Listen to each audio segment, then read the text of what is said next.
Welcome back नाज़रीन। बात करते हैं अपने मेहमानों से। सबसे पहले मैं उनका तारुफ करवाना चाहूँगी। हमें टेलीफोन लाइन पर ज्वाइन करेंगे इरफानुल्लाह खान साहब, जो कि पाकिस्तान मुस्लिम लीग नून से हैं, सीनियर रहनुमा हैं। इसके अलावा स्टूडियो में हमारे साथ मौजूद हैं डॉक्टर नौशीन हामिद साहिबा, जो पाकिस्तान तहरीक इंसाफ से हैं, मेंबर प्रोविंशियल असेंबली हैं, और अजहर सदीक साहब हैं हमारे साथ, जो सीनियर लॉयर हैं, उनसे भी बात करेंगे। और चौथे नंबर पर मीर मोहित साहब हमारे साथ मौजूद हैं, जो अपना एक गहरा तबसरा रखते हैं इस तमाम तर सूरत हाल पर, उनसे बात करेंगे। सबसे पहले बात करना चाहूँगी डॉक्टर नौशीन हामिद साहबा आपसे। चेयरमैन साहब तो मुबारकें देते फिर रहे हैं सबको, और आपके रहनुमा और दूसरी बात यह है, जो रहनुमा है पाकिस्तान मुस्लिम लीग नून के, वो कह रहे हैं कि जी इन तिलों में तो तेल ही नहीं है। और दूसरी जानिब मरियम साहबा ने कहा है कि वही पुराने सवाल हैं, वही पुराने राग अलापे जा रहे हैं। क्या कहेंगी? बिस्मिल्लाहिर्रहमानिर्रहीम। देखिए जी, मैं समझती हूँ कि आज वाकई पाकिस्तान तहरीक इंसाफ जो है उसको बहुत बड़ी कामयाबी मिली है कि आज ये जो पनामा का जो स्कैंडल था, ये पहले की कई स्कैंडल्स की तरह जो है, अगर आज पाकिस्तान तहरीक इंसाफ अपने मौक़िफ़ पे डट के खड़ी ना होती और ख़ान साहब बार बार इसके ऊपर आवाज़ ना उठाते, तो जिस तरह इस हुकूमत की करप्शन के बहुत से वाक़यात पहले भी दब गए हैं, शायद ये भी किसी तरह से माजी का किस्सा बन गया होता। मगर मैं समझती हूँ कि आज वो वक्त है कि जब प्राइम मिनिस्टर साहब को अदालत में उनके बारे में डिस्कशंस हो रहे हैं, उनकी जायदादों के बारे में डिस्कशंस हो रहे हैं, उनके बच्चों के बारे में सवालात हो रहे हैं, उनकी ज़राए आमदनी, ये सारी चीज़ें आज से पहले मैं समझती हूँ कि ये इस मुल्क में पॉसिबल नहीं थी। तो आज जिस तरह से ये सारी चीज़ें, इश्यूज़ जो हैं ये उठाए जा रहे हैं, ये ना सिर्फ पाकिस्तान बल्कि पूरे इंटरनेशनल कम्युनिटी में इसको बहुत क्लोजली फॉलो किया जा रहा है। तो मैं ये कामयाबी जो है मैं समझती हूँ कि बहुत बड़ी कामयाबी है कि हम नवाज शरीफ साहब को आज कटहरे तक उनको और उनके बच्चों को ले आए हैं। और सवालात भी अब ऐसे हैं कि जो सवाल इतने दिनों से पाकिस्तान तहरीक इंसाफ उठा रही थी, आज वही सारे सवाल जो हैं वो अदालत उस्मा ने भी उठाए हैं। उन्होंने ये सवाल किया है कि आज ये जो बच्चे हैं इनके ज़राए आमदनी को जो है उनको बताया जाए कि इनकी क्या ज़राए आमदनी है, इन्होंने ये किस तरह ये कंपनियां बनाई हैं, ये बच्चे ज़ेरे कफालत थे कि नहीं थे, इसको भी प्रूव किया जाए। और फिर जो सबसे कंट्रोवर्शियल बात थी कि जो प्राइम मिनिस्टर साहब की तकरीरें थी उनमें जो तजाद है, आज उस बात को भी उठाया गया। और अगर ये बात प्रूव हो जाती है कि उनकी तकरीरों में तजाद है, तो मैं समझती हूँ कि 62, 63B के तहत वैसे ही जो है वो प्राइम मिनिस्टर जो है वो नाअहल करार दिए जा सकते हैं। ठीक है, ठीक है। अच्छा, बात करना चाहूँगी अजहर सदीक साहब आपसे। आज 3 सवाल किए गए हैं सुप्रीम कोर्ट की तरफ से, 1 बाय 1 उनको डिस्कस करेंगे। सबसे पहली बात तो ये कि एक सवाल को जो है वो क्लियरेंस दी गई है सलमान भट्ट की तरफ से, और दूसरी बात ये कि बकिया जो 2 सवाल हैं उनके जवाब कल तक जमा कराने का कहा गया है सुप्रीम कोर्ट की तरफ से। आप क्या कहते हैं, जो एक सवाल को उन्होंने आर्ग्यूमेंट्स देके क्लियर किया है, क्या वो सेटिस्फैक्ट्री है? देखिए जी, पहली तो बात ज़रा बहुत ज़रूरी है समझना, नॉर्मल क्रिमिनल प्रोसीडिंग के अंदर ओनस होता है जो इल्ज़ाम लगा रहा होता है। जब करप्शन के मामलात हों अक्रॉस वर्ल्ड, ओनस उस पर है जिस पर इल्ज़ाम लगा हो। अगर आप ऑफशोर कंपनीज के हवाले से हमारे दोस्त मुल्क या साथ वाले मुल्क इंडिया चले जाएं, तो वहाँ अमिताभ बच्चन या बाकी किसी ने ऑफशोर कंपनी को माना ही नहीं।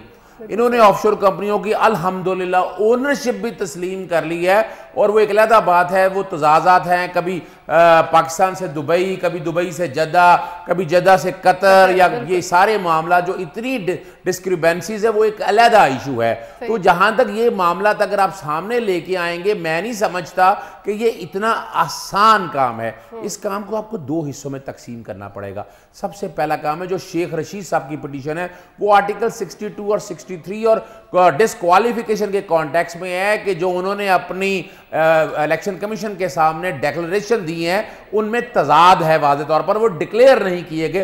अभी आज एक बात तो सामने आ गई, कुछ 74 करोड़ रुपए के करीब गालिबन हुसैन नवाज ने, हम इसको अपनी जबान में लीगल लैंग्वेज में हम इसको बेनामी ट्रांजैक्शन भी कहते हैं, कि ये पैसा उन्हीं का था, गिफ्ट के नाम पर ये लेके आए हैं। अगर ये नहीं, ये पहला इशू तो बड़ा वाज़ेह है कि वो 62 और 63 के हवाले से मामला देखे जाएंगे। दूसरा इशू आएगा वो टैक्स एवेजन का है या करप्ट एंड करप्ट प्रैक्टिसेस का है, उसकी जो जुरिसडिक्शन है वो 85 तक है, यानी वो मामला वो देख रहे हैं। और उसके लिए मैं नहीं समझता कि सुप्रीम कोर्ट इनक्विजिटिव प्रोसीडिंग के अंदर तहकीक करते हुए फैक्ट फाइंडिंग में जा सकेगी। उस मामले को देखने के लिए यकीनन मेरी राय के मुताबिक एक कमीशन तश्कील देना पड़ेगा, जो कि 5 ममालिक इसके अंदर आते हैं, और यूएन कन्वेंशन ऑन करप्शन जो 2005 का है, अगर इन 5 मुल्क में तहकीक करनी है तो सुप्रीम कोर्ट अपने तक तहकीक नहीं कर सकती है। तो ये वो मामला हैं जो सुप्रीम कोर्ट के सामने आने, मरी ट्रेल सामने आना है। एक नई चीज आपको बताता चलूं, शायद हमारे पीटीआई वालों के लिए फायदा मंद है।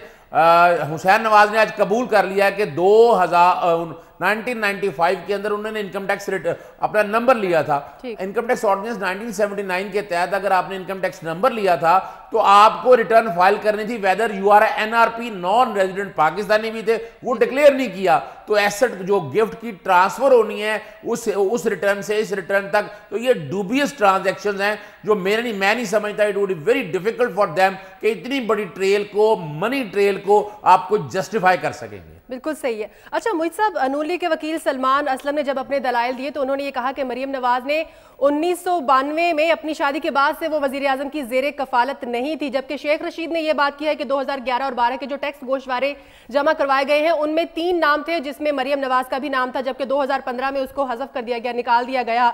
जब दस्तावेज मौजूद है, ये तमाम चीजें, गोशवारे भी जाहिर है मौजूद होंगे, फिर इतनी बहस क्यों की जा रही है? देखिए मसला ये है कि आज की प्रोसीडिंग के हवाले से अगर आपने कफालत का ये जो मामला उठाया है इसको समझना है तो उसका एक बैकग्राउंड है कि आज 2-3 हवालों से ज़्यादा जो फतह कह लें पीटीआई को जो मिली है वो क्या है, वो ये है कि एक तो ओनस ऑफ प्रूफ के हवाले से बड़ा क्लियर कट सुप्रीम कोर्ट ने जो हुकूमती वकील हैं उनके सामने मामला रख दिया कि ओनस ऑफ प्रूफ आपके ऊपर है। एपेक्स कोर्ट में जब आपने डायरेक्ट कोई भी एप्लीकेशन देनी होती है तो उसके लिए आर्टिकल 184(3) है। अच्छा। उसके तहत आप एप्लीकेशन दे सकते हैं और उसके अंदर बड़ा क्लियरली लिखा हुआ है कि फिर ओनस ऑफ प्रूफ जो है अगर मेंटेनेबिलिटी दे देती है सुप्रीम कोर्ट, एपेक्स कोर्ट उसके हवाले से, तो ओनस ऑफ प्रूफ दरखास्त गुजार के ऊपर नहीं होता, सिर्फ उन्होंने प्राइमा फेशाई चीज़ें सामने मेंशन करनी होती हैं कि जी ये मसले हैं, लेकिन उसके अंदर ज़रूरी है कि कोई फंडामेंटल राइट जो है उसका मामला हो या पब्लिक एट लार्ज कोई बड़ा ग्रेव मामला हो, बहुत इंपॉर्टेंट पब्लिक के लिए कोई इंपॉर्टेंट मामला हो। अब 184(3) के तहत ये एप्लीकेशन दी गई। इनके अंदर प्रेयर जो है वो डेफिनेटली ये जो जैसा कहा अभी अजहर सदीक साहब ने कि 62 और 63 के तहत एक प्रेयर ये भी है और बाकी मामला वो भी हैं कि जी जो प्राइम मिनिस्टर ऑफ पाकिस्तान ने 2 मरतबा जो कौम से खिताब किया और जो पार्लियामेंट में खिताब किया, दोनों के अंदर तजाद है और उसके बाद जो उनके बच्चों ने आकर सुप्रीम कोर्ट के अंदर डॉक्यूमेंट दिए हैं उसके अंदर भी तजाद पाया जाता है। ठीक है। कफालत का जो मामला है उसके अंदर दोनों तरफ से डेफिनेटली आर्गुमेंट्स दिए जाते रहेंगे। उन्होंने भी कहा है जी 2011-12 के दौरान इनके असासे जो थे वो ज़रई असासे मौजूद हैं और मरियम नवाज़ जो हैं वो चौधरी एक कंपनी है जिसको वो ओन करती हैं और मरियम नवाज़ साहिबा जो हैं वो बेशक उनकी शादी हो चुकी है, मरियम सफदर उसके बाद वो कहलाई जाएंगी, लेकिन उसके बावजूद जो गिफ्ट्स दिए हैं, खतीर रकम जो दी है मियाँ नवाज शरीफ साहब ने कई मरतबा और उनके भाइयों ने जो मरियम नवाज़ को गिफ्ट दिए हैं और मरियम नवाज साहिबा का जो एफिडेविट आ चुका हुआ है कि बेशक वो ये कहें कि वो ट्रस्टी हैं मगर बहरहाल उनके वो असासे मौजूद हैं। बिल्कुल। उसके हवाले से भी बड़ी इंटरेस्टिंग बात है कि 2000 में गार्जियन को इंटरव्यू देते हुए कुलसूम नवाज साहिबा ने कहा, बड़ा क्लियर कट मौजूद है ऑन रिकॉर्ड, कि मेरे बच्चे चूंकि पढ़ रहे हैं उनके लिए ये फ्लैट्स खरीदे गए हैं। अच्छा। और ये मेरे तमाम बच्चों के नाम हैं, जायदादें। ठीक है जी, 2000 को वो ये कह रही हैं और 1996 की वो बात कर रही हैं। सही। उसके बाद मरियम नवाज साहिबा खुद कहती हैं 2014 के अंदर एक इंटरव्यू देते हुए कि जी पाकिस्तान में क्या, पाकिस्तान से बाहर क्या, मेरी तो कोई जायदाद ही मौजूद नहीं है। मतलब ये कि वो ज़ेर कफालत हैं और उन्होंने बड़ा इसमें क्लियर किया, ये भी ऑन रिकॉर्ड मौजूद है। सना बुच्चा के प्रोग्राम में उन्होंने कहा। बिल्कुल।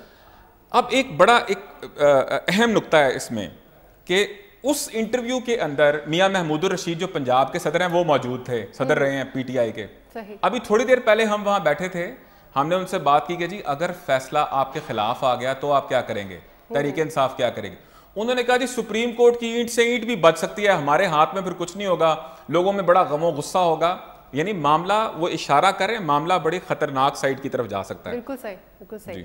अच्छा अजहर साहब, जैसा कि अभी मीर साहब ने भी ये कहा कि कुलसूम नवाज ने भी कुछ बातें की और पीटीआई के पास भी बड़े सबूत हैं, इस तरह के वीडियो क्लिप्स उनके पास मौजूद हैं, तो आप क्या कहेंगे, आपका एक्सपीरियंस क्या कहता है, क्या ये जो क्लिप्स हैं इनको अदालत में लाके दिखाया जाता है या दिखाया जाना चाहिए, क्योंकि हम अक्सर देखते हैं कि पीटीआई की जानिब से, इमरान खान की जानिब से ये कह दिया जाता है कि जी वीडियो क्लिप्स मौजूद हैं, आप वो देख लीजिए, दस्तावेज हमारे पास मौजूद नहीं है। कितने अथेंटिक हैं ये? देखिए, ये कोई नया ऐसा प्रेसिडेंट नहीं है। वहाँ सुप्रीम कोर्ट के फाजिल जज साहब के रिमार्क्स को ज़रा गलत लैंग्वेज में या गलत तरीके से इंटरप्रेट किया है। मोहतरमा बेनज़ीर भुट्टो साहब का केस और Sindh high court bar association जिसमें चीफ जस्टिस इफ्तिखार मोहम्मद चौधरी बहाल हुए, तो उसमें अखबारी तराशे और ये देखिए जब तक आप रिबर्ट नहीं करते हैं, आज तक उन्होंने किसी भी इंटरव्यू को या गार्जियन के अंदर या डॉन के अंदर जितनी न्यूज स्टोरीज आई हैं उनको रिबर्ट नहीं किया। ना बीबीसी की डॉक्यूमेंट्री को उस वक्त कहा गया था कि हम बाकायदा डैमेजेस फाइल करेंगे, तो वो तो आपको एविडेंशियल वैल्यू देनी पड़ेगी आपको। It's very difficult for them. Issue यहाँ सवाल यहाँ ये आएगा, जो अदालत के सामने मामलात हैं, अदालत देखें चूंकि इशू है करप्शन और करप्ट प्रैक्टिसेस का, और वो इस ऐसे खानदान के अगेंस्ट है जो 32 साल से हुकूमत में है। जो सबसे अहम इशू जो है, हम एक प्रिंसिपल कहते हैं कॉर्पोरेट वेल अपलिफ्ट करना, यानी जो नीलसन या नेस्कॉम या शैमरॉक जो कंपनीज जितनी भी हैं ना, उनके पीछे कॉर्पोरेट वेल जो लिफ्ट करना था, वो आज अल्सानी ग्रुप की तरफ से बातें बातें हो गई। आज कह दिया गया, पहले तो कहा गया कि 2005 से पहले वजूद नहीं था, लेकिन आज बड़ा वाज़े तौर पर मान लिया गया कि 1993 और 1995 में अल्सानी ग्रुप के बाद। और अल्सानी ग्रुप क्या है, शायद ये बात मेरी किसी बात को बुरी लगे, लेकिन मैं जो कि तारीख का तालिब इल्म हूं, 80s और 90s के अंदर जो सोवियत यूनियन को डिस्ट्रॉय करने के लिए अमेरिकन या कुछ CIA ने जो कंपनीज बनाई, ये ऑफशोर कंपनीज वही हैं। और मैं नाम नहीं लूंगा, OBL में कह रहता हूं, OBL और कतरी जो बादशाह है ना, वो आपस में पार्टनर्स है, और कहीं ना कहीं ये पैसा वो है। दूसरा पैसा याद रखिएगा, ऑफशोर कंपनीज के अंदर अगर कॉर्पोरेट लिफ्ट वेल किया तो आपको जो इल्जाम लगाया जा रहा है, वैसे मैं तो इस बारे में काफी तहकीक भी कर चुका हूं, मोटरवे का जो पैसा आया है, जो उसके रेफरेंस से और हबको के रेफरेंस से पैसा जो आया है, वो बड़ा वाज़े तौर पर ये ऐसे सबूत मौजूद हैं जो बड़ा मुश्किल हो जाएगा डिनाइन करना। बच्चों की एजें छोटी थी, अपना मोहतरम कलसूम नवाज साहबा खुद मान चुकी हैं, चौधरी निसार साहब मान चुके हैं, ख्वाजा सदीकुल फारूक मान चुके हैं, और ये अल तौफीक बैंक का केस के क्यों भूल जाते हैं कि जिसमें कोलेट्रल दिया हुआ था।